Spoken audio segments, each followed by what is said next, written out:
YouTube recently announced that they are testing something out that I am pretty sure is going to be something that sticks around, and it is going to be awesome for creators, especially if you've ever had issues with your content not being suitable for all advertisers. This is going to be a game changer. I think it's going to be good for the advertisers. I think it's going to be good for the people making the content. Everyone's going to win on this, and hopefully this is kind of an indicator of where things are going to be going forward with YouTube. So what the change is if your video is not suitable for all advertisers, which is indicated usually by the yellow $sign, YouTube is saying, okay, we're right now testing that kind of content that's a little bit edgier, you know, and so when they say it's not suitable for all advertisers, basically what they're saying is there's maybe some certain level of swearing or profanity, or it's edgier content. Maybe it's a little more, you know, racy, or whatever the case may be. There's a lot of possibilities. You know, when you upload a video, you have to do the advertiser guidelines and check all the boxes that it's friendly for this and this and this and this. So I'm pulling it right up off my phone. The things that they're looking at is inappropriate language, violence, adult content, harmful or dangerous acts, which basically means if you're doing something that could get you hurt,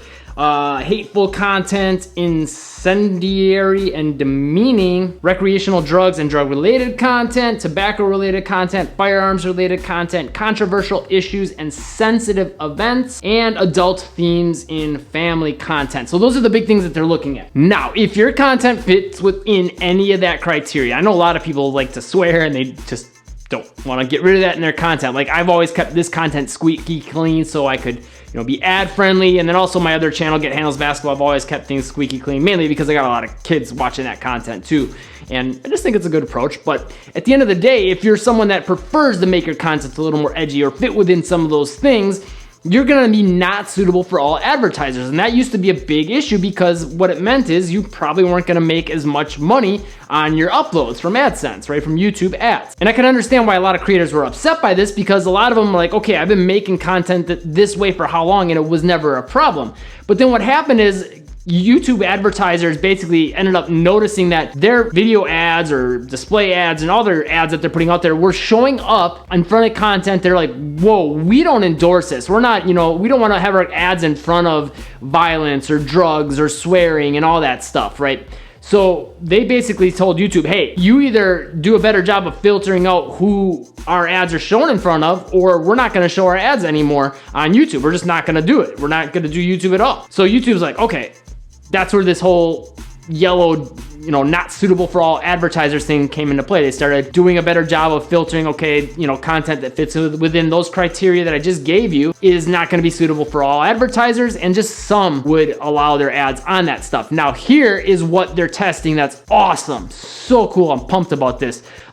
Maybe I'll start swearing in my videos. Just kidding. Probably not, but it's pretty cool that the option is going to be there to still make money, maybe even make more money. We'll see how this plays out, but make more than you would have, if not come out way ahead. There's a lot of advertisers out there that maybe they want to promote certain types of racy types of things. So R-rated movies was an example YouTube gave, or something that involves a little bit more, even more violence or extreme language, or, you know, all those edgy content that we talked about, all the things that fit within that. There's advertisers that maybe have products or services that exactly fit that kind of an audience. So YouTube's starting to test out basically matching up those types of advertisers with that type of content, so it's more of a one-to-one fit, right? That family-friendly content's not necessarily the best place for an R-rated movie to put their advertisement in front of. So this way, the advertiser gets a better audience. The people making the YouTube videos now get their videos with more advertiser dollars, because now they're getting matched up with a right advertising company, and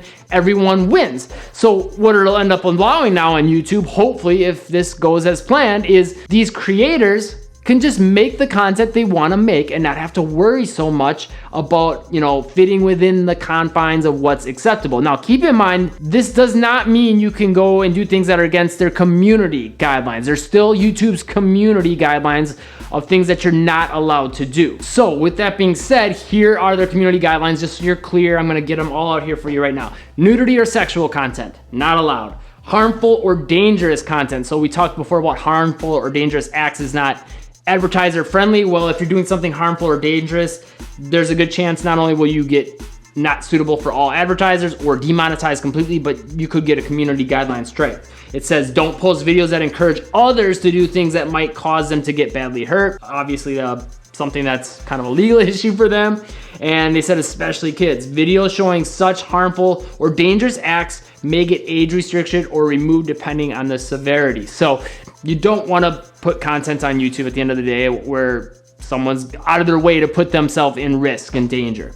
Hateful content, hate speech. I don't think I have to go too much into that. You know, the things that they give are ethnic origin, religion, disability, gender, age, nationality, veteran status, sexual orientation, gender identity, or whose primary purpose is inciting hatred in the basis of these core characteristics. So don't do that. Violent or graphic content. So that's where things I think are a little more gray area. So they say that that's not advertiser friendly for all advertisers, which makes sense. But that being said, let's talk about like a great example is like, you know, a video ad for a R-rated movie, right? That has some violence in it. Okay, well, that's okay to have that ad on YouTube. And then there's also trailers on YouTube that aren't ads. You know, people will just put the video, you know, the company, whether it's Paramount Pictures or Fox or, you know, Sony or whoever the case may be, if they have a video that's on YouTube that they uploaded, not as an ad, I mean, they'll probably run it as an ad as well, but if they have it on YouTube and it has some violence in it, so like what's, you know, the determining factor on that? And I think with that, they're looking at things that are a little bit over the top. So what they said is it's not okay to post violent or gory content that's primarily intended to be shocking, sensational, or gratuitous. So again, like I feel like that's kind of a gray area, but something you want to keep in mind. Like you can maybe get away with some playful violence or acted out violence, you know, that's like clearly acting, but you got to be careful. So just because you want to put that in your videos doesn't mean that you're going to be able to get, you know, more ad dollars in front of certain advertisers. If you're going over the top, you might just get a community strike. So something to keep in mind. Harassing and cyberbullying, I feel like that kind of fits in a lot with, you know, hateful content, but it's more of just like a one-to-one argument and people getting a little bit too heated and personal. Spam, misleading metadata, you know, don't post spam content. I don't think we need to talk about that too much. Threats, things like predatory behavior, stalking, threats, harassment. Again, stuff that's not legal in the real world is not illegal or is not legal on YouTube. And copyright, privacy, if you're basically exploiting anyone's private information, you can't put that in your videos. Impersonation, you can't make accounts that are established to impersonate another channel or individual. Again, don't do it. I think it's pretty obvious. I know some people do it kind of as satire. Again, that's kind of a gray area. Child safety, that's been a big one lately, a hot topic. They don't want minors to be, you know, featured in videos in certain ways. They don't want you, you know, obviously doing anything dangerous with any minors. They're also getting into some more issues nowadays with, you know, videos focused to minors and also having minors in your videos at all, right? So there's a lot of implications for all that. But I think at the end of the day, the big thing to understand is that you can now get away with having probably a little bit more edgy content and still getting a little bit more money. Now you got to be smart. Don't just go posting the wildest, craziest, most violent, hateful content you can on YouTube. That's not going to benefit your channel. You could get a community strike. You could still get your channel shut down. But the good news, the silver lining is there's a little more flexibility now as far as getting some advertising dollars in front of your content. You don't have to be quite so careful about the things you're gonna say as far as if you're gonna have some profanity in your videos and things like that, and not being able to make ad revenue. Again, don't take this as me giving an endorsement to putting content like that out there and that it's completely acceptable. You could say and do whatever you want. No, that's not how it works. You still might have issues with getting advertising dollars if it's too hardcore. And even then, like, you could get a community guideline strike. It doesn't mean anything goes. But that being said, it is an awesome development, right? I think personally, this is something I was talking to my wife about. She also has a YouTube channel, Real World Spanish Lessons. And I was saying it'd be really cool if YouTube really divided things up. I think it could help advertisers.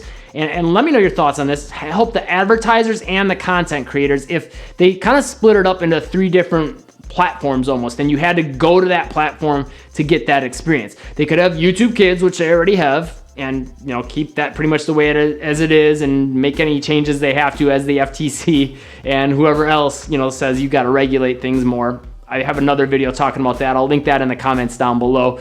But then the second thing is, what if they have just like your YouTube that's geared more for adults, but it's squeaky clean content, right? People can go to that platform with the expectation of being able to see, okay, squeaky clean YouTube content. Advertisers exactly know what they're getting into, and maybe you could, when you upload, checkbox, hey, this is adult content. It's not aimed at kids, and it's not, hate speech. There's no swearing. It's clean.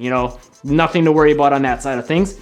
And then what if they had a YouTube like adult? So I guess the last one would just be YouTube, and this would be YouTube adult, where when you go to that platform, you can expect to maybe see some more swearing, a little bit more violent or racy type content and things like that. And then that way, exactly what you're getting into when you go to that certain platform or section of YouTube or whatever they would do. And then advertisers would know exactly what they're getting into, and they could get that one-to-one match. Now, I feel like what they're doing right now is kind of starting to get a piece of that in place, but to me, I think it would be really cool if they did this, because there's people that want to see more of that kind of content on YouTube. And this way, it's making it more clear and transparent exactly what you're getting into when you go onto those platforms, and everyone wins, right? Everyone knows exactly what they're getting out of the experience, the advertisers, the creators, and the viewers, and there's less uncertainty about what you're gonna see when you go on YouTube. And I feel like this could cause a lot of the legal issues to go away, a lot of the user issues, a lot of the creator issues, and a lot of the advertiser issues. But let me know your thoughts in the comments down below. If you found this video helpful, be sure you subscribe and turn on all notifications so you can catch the newest videos the second they come out, and go inspire someone today.